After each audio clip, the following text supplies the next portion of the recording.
problems with that proposal. Shannon. All right, Julia Kurtz with the latest. Thank you. Well, joining us now with more on the investigation is the chairman of the House Intelligence Committee, Congressman Sylvester Reyes, and also the ranking Republican on the committee, Congressman Pete Hoekstra. Gentlemen, welcome to both of you. Hey, good afternoon. Good morning. Congressman Reyes, I'd like to start with you. What is the status of our relationship with Pakistan, and how good a job do you think that they're doing in helping in these terror situations? Well, I think in general terms, Pakistan realizes that their security is being threatened by Al-Qaeda and the Taliban in these uncontrolled areas of their country. So our relationship with them, I think, is very good. They are allowing us to work with them to try to eliminate these threats to them and to us. And Congressman Hoekstra, I want to turn to you. We're now getting word from the President's top counterterrorism advisor, John Brennan, and also Attorney General Eric Holder this morning. They're convinced there is now a link between this attack in Times Square, the attempted attack, and the Pakistani Taliban. You said a few days ago if that link was made, it would be a game changer. How so? Well, what it now indicates is that not only is Al-Qaeda on the Arabian Peninsula, that group that they've targeted the United States, but you now have the Taliban out of Pakistan saying that they have targeted the United States. You put that to the kind of lone wolf threat that of emerging terrorists here in the United States. This now becomes a very, very complex picture. We have to worry about Al-Qaeda on the Arabian Peninsula, the Taliban from Pakistan, homegrown terrorism.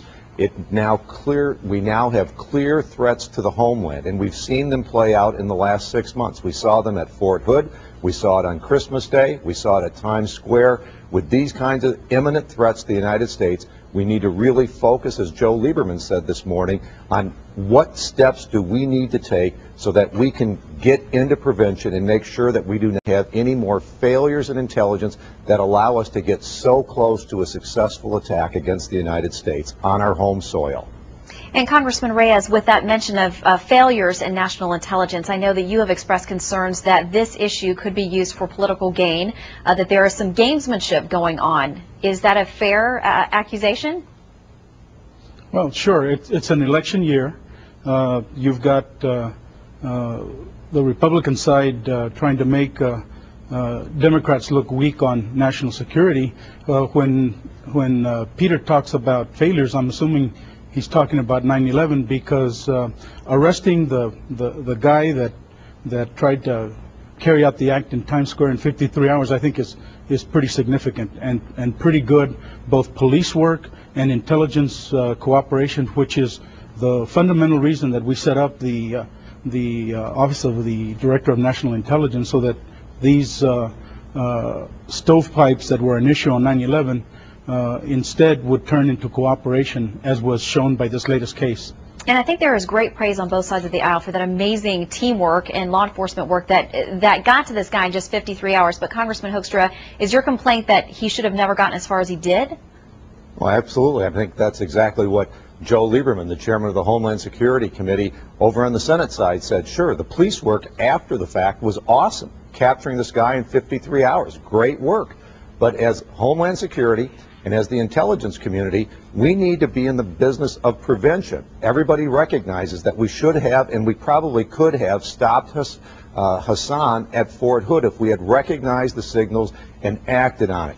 Same thing with the Christmas Day bomber. The system failed. There were enough signals, there was enough communication that we should have been in position to stop the Christmas Day bomber, and I think that over the coming weeks we will find out that there may have been enough information that if all the parts of the intelligence community had been working together effectively, this guy would never have gotten to Times Square and we would have stopped him. Just think of how different the dialogue would be today if the Christmas Day bomber and the Times Square bomber had both been successful. It would have been a huge failure, and we got very, very close to that situation in the last couple of months. We need to be in the business of prevention, stopping this, not law enforcement, not prosecution, stopping these types of events. Congressman Reyes, I'll give you the final word on how the administration is doing.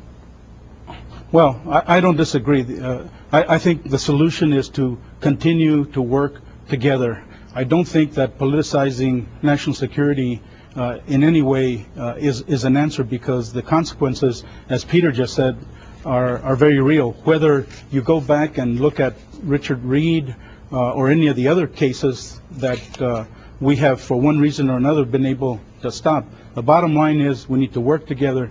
We need to have a strategy. We need to continue to learn and eliminate as we go the issues that come up as these cases are brought to the forefront. So we've got a lot of work to do. It's a very serious issue, and I just hope we can continue to work together on this. Congressman Reyes, Congressman Hoekstra, thank you both for taking time away from your families on Mother's Day. We appreciate your time. Thank you. Thanks.